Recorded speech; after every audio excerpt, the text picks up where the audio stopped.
La famille Bendouyou est arrivée en France. Venue d'Algérie, porteuse de rêves d'une vie meilleure. Ils se sont installés à Bourgoin-Jallieu, en Isère. Dans la tranquille cité de Champfleury, ils ont fondé un modeste foyer. Une famille nombreuse, bâtie sur le travail et l'attention. Mohamed Bendouyou, Chérifa Bendouyou. 9 enfants, un foyer animé et aimant. Leur maison était pleine de vie et de jeux. Charazd était l'avant-dernière de la fratrie. À 10 ans, elle était brillante, joyeuse et douce de nature. Responsable à la maison, la petite aide de sa mère. Ses professeurs la disaient curieuse et pleine d'entrain. Il en reste un portrait d'école, délavé et souriant. Ils étaient connus comme des voisins discrets et respectueux. Pourtant, la région sera plus tard assombrie par la tragédie. Une série de disparitions que l'on appellera les disparus de l'Isère. Chaque affaire était une vie fauchée en plein vol. Des familles laissées anéanties. À l'époque, les liens n'ont pas été faits. Il n'y avait pas d'alerte enlèvement, pas de couverture médiatique en continu. Seulement de petits mémoriaux et un souvenir silencieux. Voici l'histoire d'une enfant oubliée. 8 juillet 1987, une chaude après-midi d'été. C'était le début des vacances scolaires. À l'intérieur, Chérifa préparait le repas du soir. Les enfants jouaient à proximité. Charazed venait de finir de mettre la table. Vers 5h30, Chérifa a demandé à un enfant de sortir les poubelles. Le vide-ordures était bouché. Les grosses poubelles étaient en bas. Charazed s'est portée volontaire. « Je m'en occupe, maman. » Elle portait un simple jean et un t-shirt uni. Elle a descendu les escaliers depuis le 5e étage. Férouz, 13 ans, l'a regardée partir. Les minutes ont passé, 5, puis 10, puis 15. Chérifa a appelé « Charazed ?» Pas de réponse. Ils ont envoyé un autre enfant vérifier les poubelles. Les poubelles étaient là, mais pas Charazed. L'inquiétude s'est transformée en panique.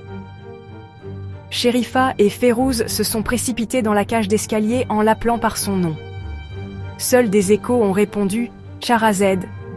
Les enquêteurs confirmeront plus tard qu'elle avait atteint les poubelles. Ses déchets y étaient. Mais Charazed, elle, s'était volatilisée. Leur vie ordinaire s'est arrêtée comme dans un mauvais rêve.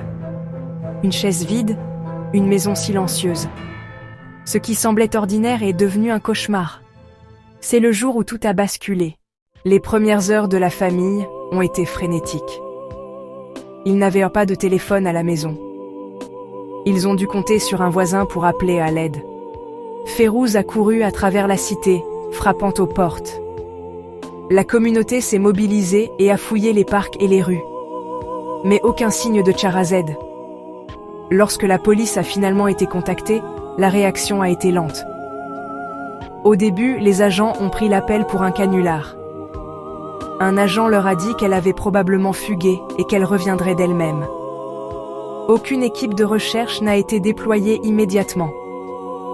Pas de barrage routier, pas d'urgence. Des heures précieuses ont été perdues au cours des 48 premières heures. La famille s'est sentie méprisée, ignorée par un système qui aurait dû la protéger. Ont-ils été ignorés parce qu'ils étaient algériens ? Ou parce qu'ils étaient pauvres? Aucune enquête sérieuse n'a été lancée dans les premiers jours critiques. Des pistes n'ont pas été suivies et des messages sont restés sans réponse. La famille a dû se contenter de chercher avec des affiches artisanales et de l'espoir. La couverture médiatique a été minimale et vite oubliée. Pas d'alerte nationale, pas de visage sur les écrans de télévision. Leur tragédie est restée un chagrin privé et local. Un mur d'indifférence officielle a répondu à leurs appels à l'aide. Pourtant, le visage de l'enfant ne s'effacerait pas de la mémoire de sa famille. Cette négligence les marquerait pendant des décennies. Les années se sont transformées en une décennie. La famille a essayé de se reconstruire, mais le vide est resté. L'affaire a été classée sans suite. Les dossiers ont pris la poussière. Férouz était hantée par le souvenir de cette descente. Elle a pris sur elle la responsabilité de trouver des réponses. Ses parents ont vieilli alors que la question restait sans réponse.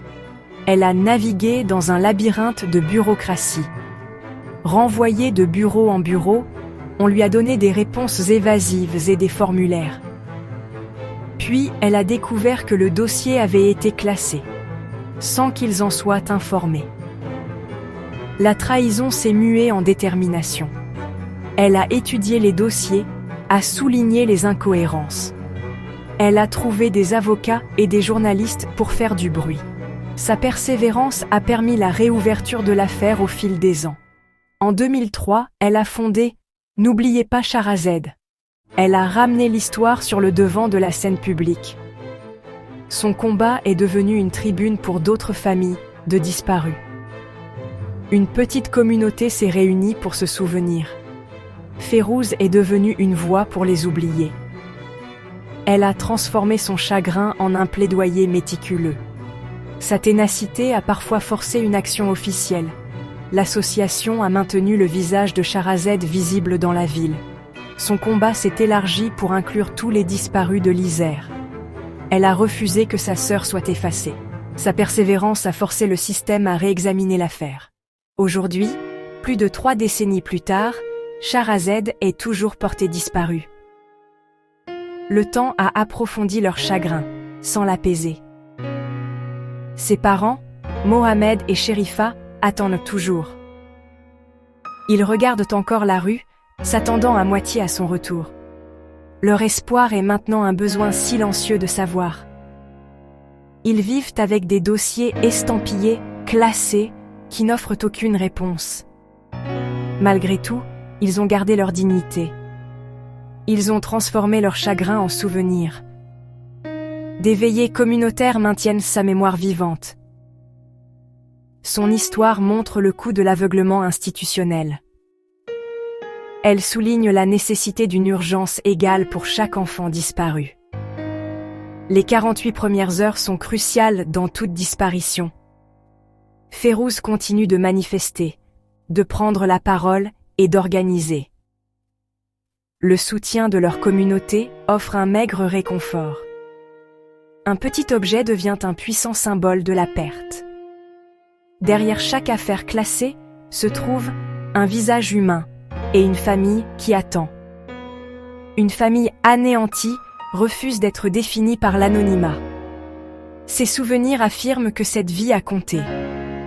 Des communautés se rassemblent pour observer un moment de silence. Ils refusent qu'elle soit oubliée. Le souvenir devient action. Sharazed Bandouyou est toujours portée disparue.